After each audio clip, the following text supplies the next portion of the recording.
At the time of making this video, the government is still shut down. And you may be saying, who cares? I don't rely on the government. Yeah, well, everybody should care because at the time of making this video, when the government is still shut down, food stamps are being cut off at the federal level. They are going to the state level, and the state will decide what to do from there. Even if you think this government shutdown isn't affecting you directly and you're just not going to comply, you don't care, it actually is going to affect you. There's a couple reasons why. One, people are theorizing that because of this shutdown and because food stamps are being cut off, that food prices in general are now going to rise simply because of supply and demand and whatever. Number two, people are going to be in really desperate need for food. I've been on food stamps, and I believe that food stamps is something that is a temporary thing in order for you to get your life and get back up on your feet, okay? I've also been on unemployment, and I've been on assistance programs, and I know what it's like. And for some people, you have to be on assistance programs for a lot longer because of the disabilities, medical concerns, these kinds of things, and I totally get that. However, this is going to cause quite a crisis among people, and I just want to say really quick that if you are going through a crisis like this and you're just struggling to get by and now your food stamps are going to be cut off, I want you to go to your local food banks because they will supply food. We volunteer at the food banks and they are constantly giving out food. Farms will donate food and all this stuff. So there's lots of resources available for you out there, even in rural areas. When we used to live in Pierce, Arizona, that was about an hour and a half from the nearest kind of big town. We were like 2.5 hours from Tucson and about 50 minutes from the border from another town. So we were kind of in the middle of nowhere, but the local food banks would still service that area. And it doesn't matter if you live in an urban or a rural area, you can succumb to financial strife. Hi everyone, Morgan here. So after that spiel, I also wanted to say one quick thing. I have been so poor that I've lived on $600 a month, okay? And that was just me, single, okay? This was like 20 years ago, right? But I have been super, super poor, and I got $600 a month, literally, and 300 of that went to rent, and then there was still water, and I had to pay for like a phone and some utilities and stuff like that. So really, I ended up with like $200 to my name for food and whatever else.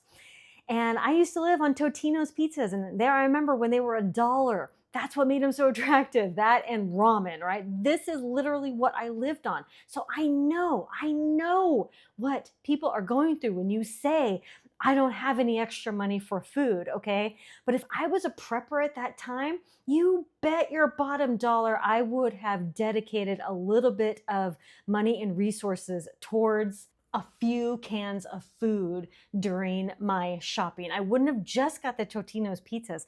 I would have gotten some beans or rice. I would have gotten some canned fruit. I would have gotten some stuff, but nobody really taught me that stuff. Nobody really said that was an option, so I never did it. So the next time you're at the store, I do want you to take $5. That is it, $5. And this is, 78 cents. I think it's either 78 or like 89 cents, or anyway, it's under $1. And this is the off brand, but it's still good, right? So we get the off brand. You can get 5 of these, not fruit, but fruit, vegetables, things like that. You can also get the cans, the beans in a can. Chili is also a really good choice. I think this was actually maybe $1.50 or $2. So, do that sparingly, but chili is a really good option. Regardless what you get, eat what you store and store what you eat. And I don't want to hear it about this. Oh, you don't know. You've never been hungry. You'll just eat whatever's available to you. Yeah, I ate Totino's pizza and ramen. I get it. But that doesn't mean you have to live that way. Okay? Nutrition is still extremely important. You cannot get all your nutritional needs from Totino's pizzas and ramen. Okay, if you want to stock up on Spam and ramen, that's great. Why don't you also add a can of vegetables into the mix so you can throw that into your ramen, and that is a really good, it has a little bit more nutrition. And then you could have some canned vegetables for a snack or dessert. This is adding nutrition. Nutrition is important, but also storing what you eat and eating what you store is extremely important. I don't care who you are. I don't care if you disagree with me, honestly, okay? I'm coming hard at you with this and I will die on this hill. I have a family and I am not going to make a crisis even worse by storing stuff that me and my kids are going to just barf at, okay? Yeah, when we're super hungry, we're probably gonna eat it, but we're also gonna be miserable at that time. Why add more misery? Also, why spend money, time, and storage space and your precious resources on food that you do not eat on a regular basis?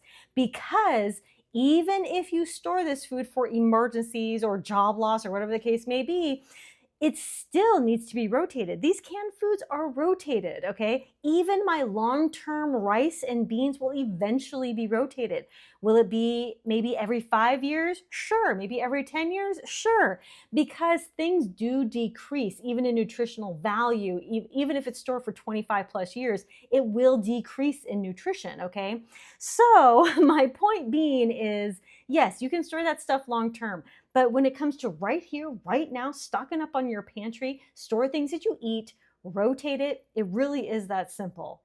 Here's some pictures and maybe video of the current progress of our garden. I pulled out all the pumpkins because, well, quite frankly, they weren't doing it for me. But today we also harvested a bunch of peas and beans. And you may be seeing, yeah, Morgan, that's like for a meal or two. Yeah, that's right. You know, like I'm a family of 5 and this would probably be for like a meal because I love vegetables, by the way. And so do my kids, especially my baby. She devours vegetables, which is great. But I have way more on the way. They literally just started popping off today, like this week rather.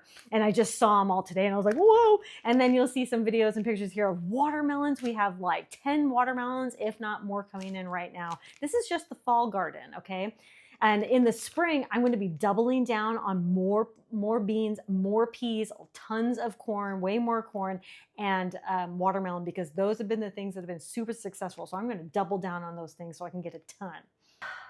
This is my countertop hydroponics. This is something in which I am growing lettuce and we're eating lettuce with our other foods. You can make a really nice lettuce and bean and corn salad with this. Oh, so good. So what you could actually do is I've actually done dwarf tomatoes in this as well. So, and they're little cherry tomatoes, something you could make like in a salad or just eat.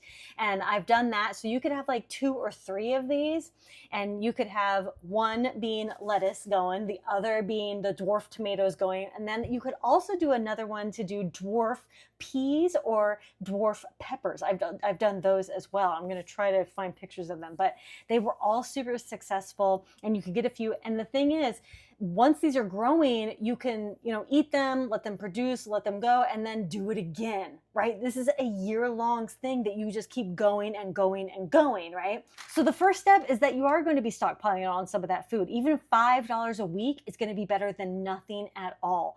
I guarantee one day you're going to look at your stockpile and go, wow, I can't believe I stockpile that much. Get the food that you and your family eats. We do eat rice and beans, okay? And all I'm saying is stock up on food that you and your family eat. It is very important. This took me about 2.5 months to produce in my garden.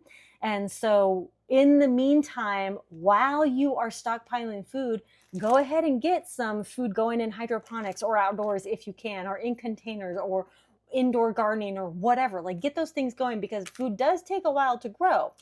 And so you can just pick at it and whatever the case may be, right? And learn as you go. See, I'm learning my new area here and I know what to double down on now in the spring. Okay, so winter is eventually coming to South Texas, eventually.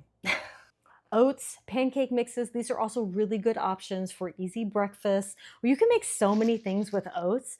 I make little protein balls of oats and peanut butter and like a little bit of honey. I mean, just that in itself is like fantastic protein. They also have protein oats and things like that. They have things that have all kinds of added protein in it nowadays. I don't know if you can get something without protein in it. Maybe dish soap. You can't get dish soap with added protein.